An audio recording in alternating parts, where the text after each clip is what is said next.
leader with Destiny Church has reportedly been stood down for allegedly sexually abusing youths in his care. Police have confirmed an investigation is ongoing into historical sexual assault allegations at a youth group based in Counties Manukau. Without any regard to parents, come on. what their consent is for a start, and having their children secretly. No mention of a youth leader who reportedly had youngsters stay at his home over a number of years and now faces multiple sexual assault allegations. There was, however, a call for prayers for Destiny leader Brian Tamaki. This is why we stood to protect the innocence of our children and to protect our kids, full stop. Now this has just gone to another level of war.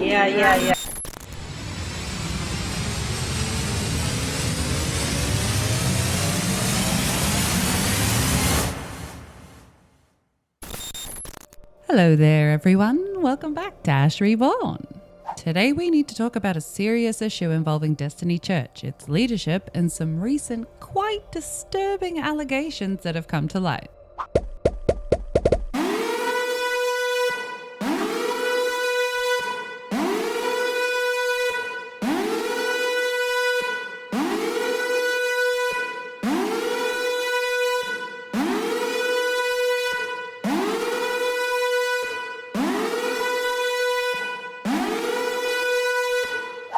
And don't worry, I've got a larger video about Brian Tamaki's recent shenanigans coming soon, but this bit of news couldn't wait. Let's dive in.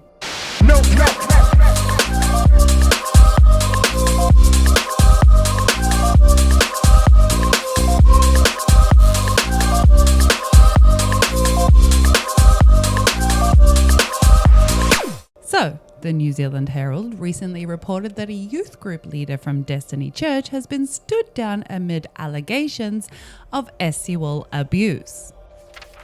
The church claims they're fully cooperating with the police investigation, but the details are still unfolding. Naturally, Brian Tamaki, the head honcho of Destiny Church, took to Twitter to voice his outrage about the article. He accused the New Zealand Herald of gutter reporting and targeting him unfairly. Here's what he had to say. Shame on you, New Zealand Herald. Once again, another hit piece in gutter reporting from the New Zealand Herald. All designed to target and tarnish my name. To print my photo and the words sex abuse in this headline is shocking and defamatory. I do not personally know this alleged offender. People come up to me all the time and want a photo with Hannah and I. That does not mean I endorse them. I pray over and anoint every member of my church regularly. Again, that does not mean I condone their actions. Our church welcomes everybody as they are, and all sorts come through the doors, and we challenge them to change for the better. But ultimately, the decision is theirs. I am not aware of this individual ever being officially appointed a youth leader by Destiny Church. Interesting. Destiny Church has always held a staunch position that only healthy and wholesome married couples lead our youth work. I fight every day to protect our future generation. I do not have any time or tolerance for individuals who cause young people harm. My heart goes out to the family or victims involved, and I hope the police investigate this matter quickly. This piece by the New Zealand Herald is simply an attempt to poison the hearts and minds of Kiwis towards me. Don't fall for their lies. Now, if anyone has actually read the article, you will know that Brian has skipped a lot of key points within the article. But of course, the first tweet must not have landed well, so here's Brian's follow-up tweet as his official statement. When the enemy plays dirty, stay sturdy. Whenever we gain traction and momentum, the enemy always attempts to hit back with a low blow, and expect more of this as we get more wins. I am a leader. I am on the front line of many battles, and that attracts opposition and hate. I've stood up for what is right and against what's wrong. I have stood up for many controversial issues. I am not a coward. This makes me a target of mainstream media and many dissidents on social media. Many of you by now have worked this out. I am undeterred and unfazed by their lies as I forge ahead. What lies? Everything that's brought forward about Brian is the truth, but somehow they're lies. Anyway, as we continue to target gender ideology in this country and rattle the perversion that underpins this, of course they're going to continually try and poison the public against me. And no surprise, the attack will come by way of mainstream media who are infested with perversion. They are lashing back as they sense their stronghold over the nation is threatened. No, they're pointing out that your youth group had a freaking predator within it, and you're pointing the finger the other way.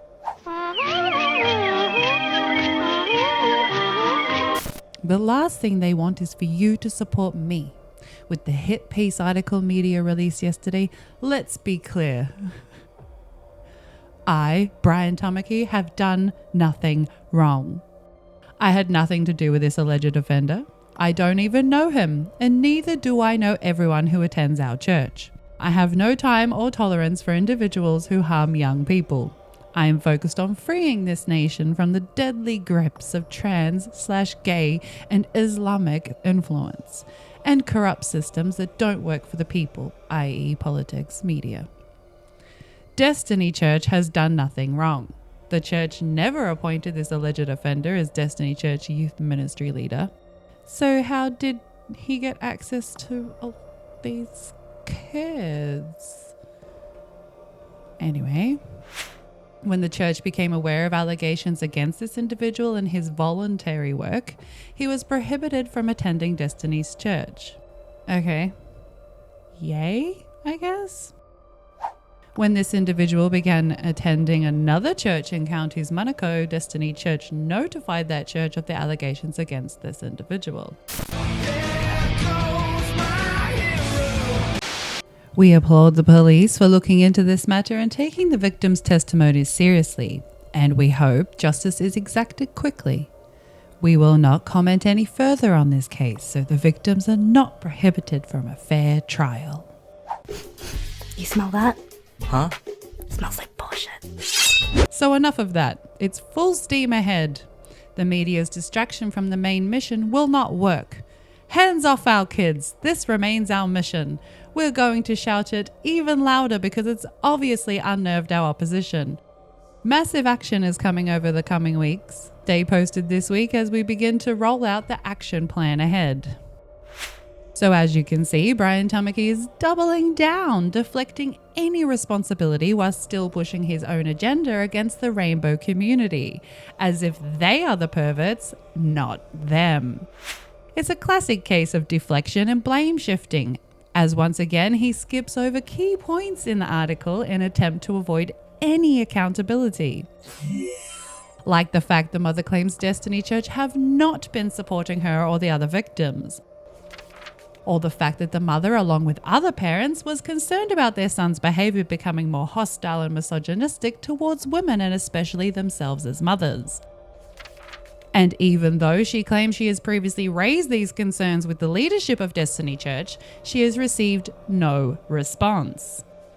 Or what about the fact that the police have yet to bring this matter before the courts? Why isn't Destiny Church and the Tamakis pushing for this matter to be dealt with ASAP?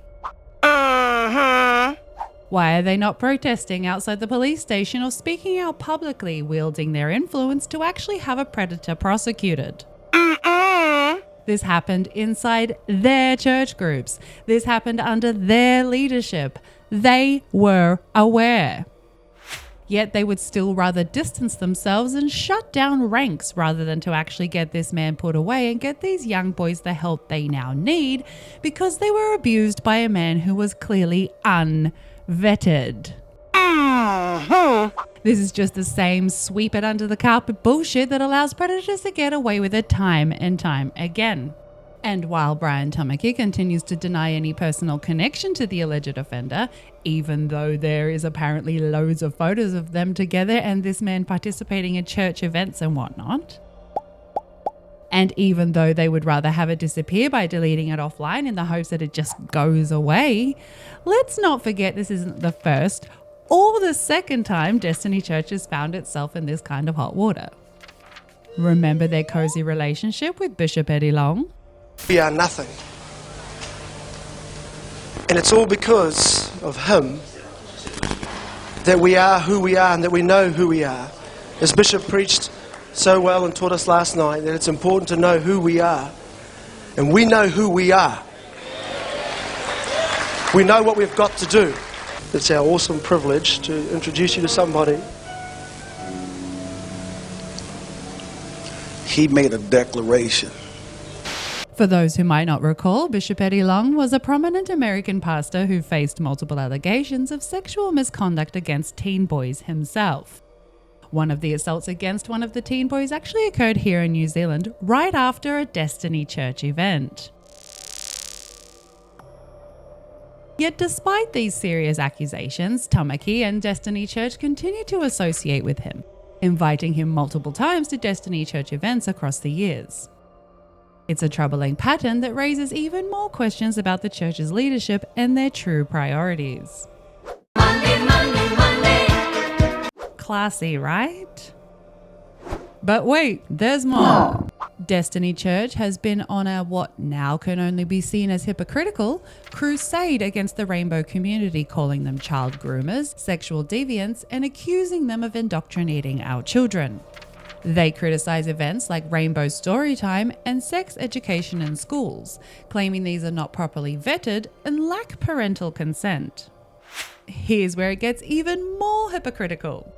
The relationships in sex education in schools, which they want to remove, includes crucial information about sexual abuse.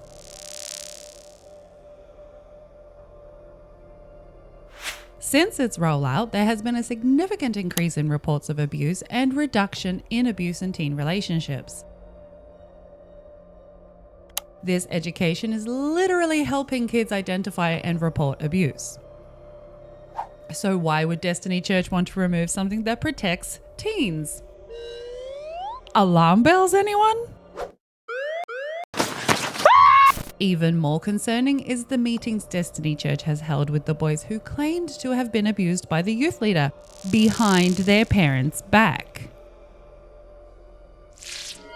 I truly do hope these meetings were all in good faith, but given the church's history, I have my doubts. I recall testimony by Samantha Edwards, who claimed that when she raised concerns about Eddie Long to Destiny Church leaders, she was then pulled into a meeting with Hannah Tamaki, where she was questioned about her own sexuality in an attempt to what? Shame and silence her? Oh, wow!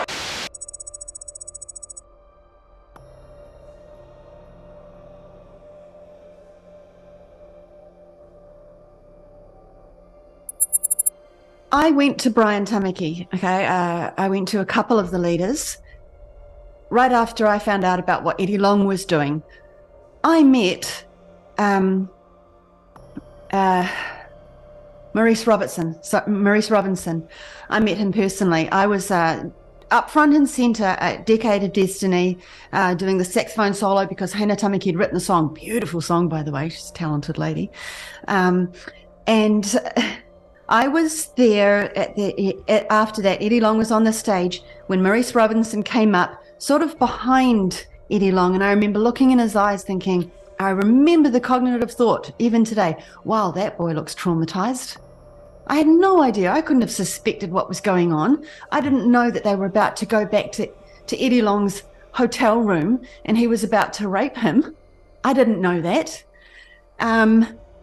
But anyway, when it started coming out, after they went home from that trip, a Decade of Destiny, Maurice Robinson came out and said that Eddie Long had raped him during that trip. Then it started coming out. More and more of them started coming out. It ended up being 5. One dropped off because they were in love, and they said it. They were in love with Eddie Long. He had his name tattooed on his wrist. He was then dressing like a girl, still does. Just wrote a book called First Lady. These 4 boys, I went into this, I studied this, they were absolutely destroyed. And they said that because, you know, what really made me sick, I'd just written this mentor program, right? Because I have a boy. I had a boy back then who had no father figure, no uncles in his life. It's meant something to me. What really made me sick about this is that it came out that Eddie Long targeted boys that had no father. He formed relationships with the family. He started to provide for the family. And it grew and it grew. Once the relationship was solid with that boy and he was the daddy figure, there were little sexual favors, little weekends away. And by the time they were older, it was expected to be full-fledged sex. Or he was going to dump them and he would ghost them and do all those things that are just so painful. Anyone who's been in a relationship with a gaslighter will know how painful that is. And this is what happened to these boys. I watched their videos crying, angry, and saying he just destroyed their soul, their lives. I was aware that Maurice and Eddie had been in Brian's home. They'd spent a lot of time together. It came out that all these boys were the spiritual sons of Eddie Long.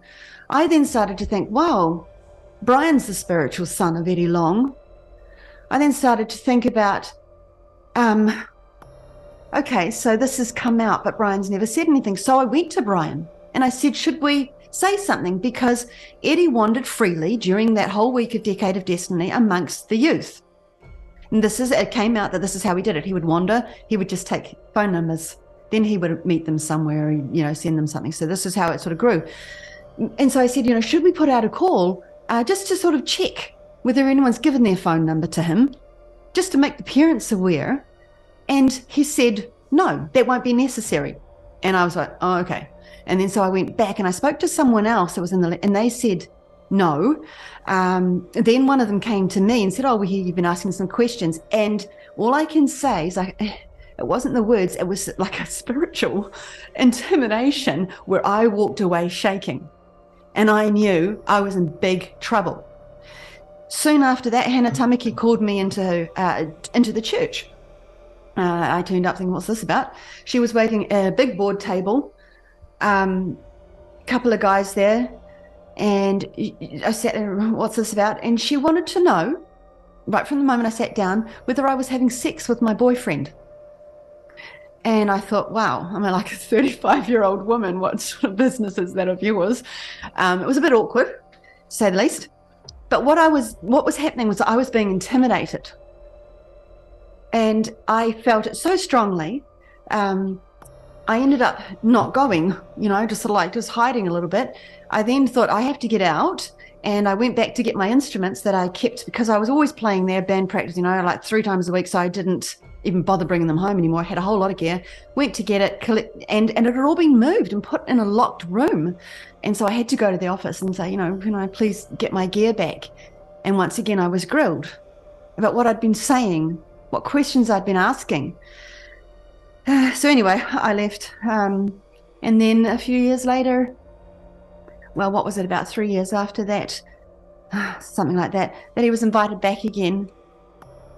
Yeah, not exactly confidence inspiring. Sexual deviancy. So why should we not be open? If you're a child abuser or sexual abuse, rape, and pedophilia, that's all, that's against the law. But then here they are protecting what I call sexual deviancy. Isn't that ironic? It is, what I'm saying today is the most dangerous encroachment and invasion of the state, the government, into the very homes, New Zealand families, and now without any regard to parents. Come on. What their consent is for a start, and having their children secretly. Isn't that IRONICINORIRONIC? So this is why we stood yesterday with the relationships and sexuality education that I don't believe this government's going to take out. They're not going to remove it. That's right. This is why we stood to protect the innocence of our children and to protect our kids, full stop. Now this has just gone to another level of war. That the state, through one of their agencies, departments, has now declared that they will make checks on you if they're even suspicious, or these kids tell their teachers, or that organisation that's the transgender, the LGBTQI, if they hear that these kids in some way have been pressured by their parents to not gender, then they're coming to visit you. And it could go from there as what is their measure of well-being. This is what they're talking about. They're talking about emotional well-being. Emotional well-being. So if they detect that the emotional well-being of the child, according to their interpretation of what emotional well-being is, they can uplift the child and they can criminalise the parents. Let's face it, Destiny Church and its leaders are not safe for children, families, or anyone seeking a genuine religious community. They operate more like a cult, indoctrinating vulnerable members to serve the Tamakis. What's fueled the latest row is a covenant, an oath of loyalty where 700 spiritual sons pledged never to openly disagree with Bishop Brian, to accept, even cover his mistakes. Then the introduction as to deference. Bow on one knee, then arise and move back to your seat with your eyes not leaving Bishop's eyes. For those persons with gifts, they may move closer to lay it at Bishop Tamaki's feet, then bow. Well, it sounds more like greeting an emperor than a bishop. In fact, there's another reference which reads, honour the king, in brackets, Bishop Brian Tamaki. So, are they worshipping the bishop when they should be worshipping God? Mark Varankovich, I mean, you've been a critic of Destiny. I mean, you listen here to Brian Tamaki. They're saying, look, we're doing good stuff. What is the problem? It is no different from any other business that has a hierarchy and a set of protocols. Well, we deal with cults all the time, and within this document here, we see codified the very mechanisms by which cults go askew. For example, Heaven's Gate Applewhite had people subjugated to him, and what happened was, as the leader goes strange, if he's the only point of reference, then all the people go strange. So, for example, Applewhite came to the idea that perhaps it was a good idea to commit suicide, to go to a comet, a spaceship behind a comet.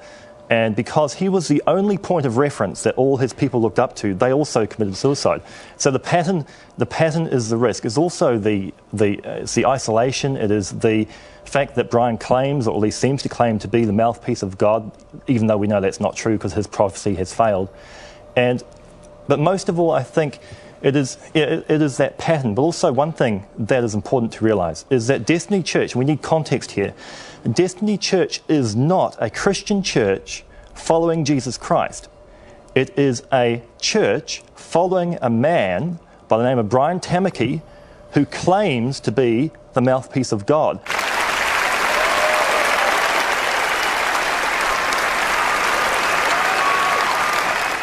This need that he has for adoration. You know, I mean, all these guys with their earphones and all that sort of thing, it's not about security, it's about making Brian look big, like the big man.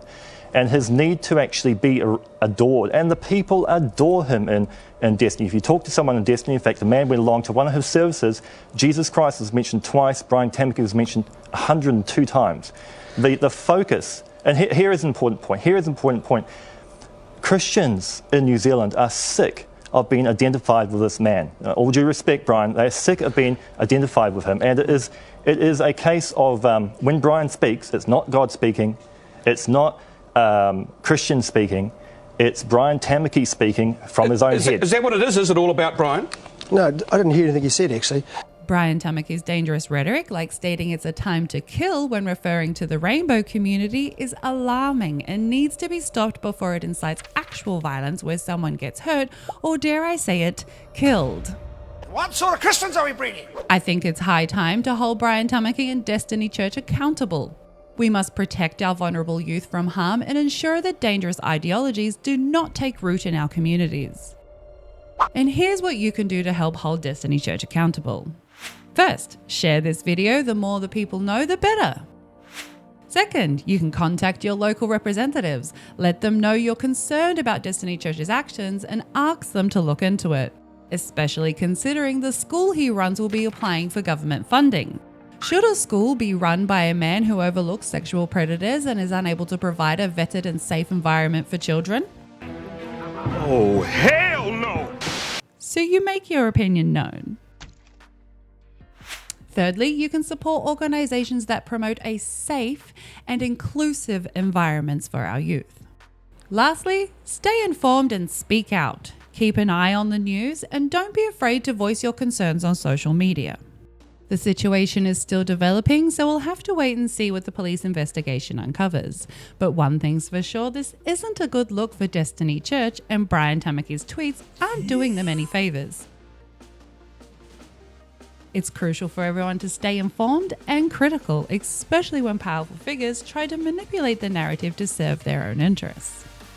Remember, this is just a quick update. I have a much larger video coming soon that dives deep into Brian Tamaki's recent antics and the ongoing issues with Destiny Church. So if you haven't already, make sure to hit that subscribe button and ring the bell so you don't miss out. Thanks for tuning in. Stay informed, stay safe, and let's make a difference together. Catch you in the next video. Bye for now. To heal, you've got to kill. Before you can build, you've got to pull down those evil structures that are in the place, in their way. And one more thing, you got to take the head off. Don't just stop at the stone in the head. Got to take his head off and put it on your mantelpiece for your trophy.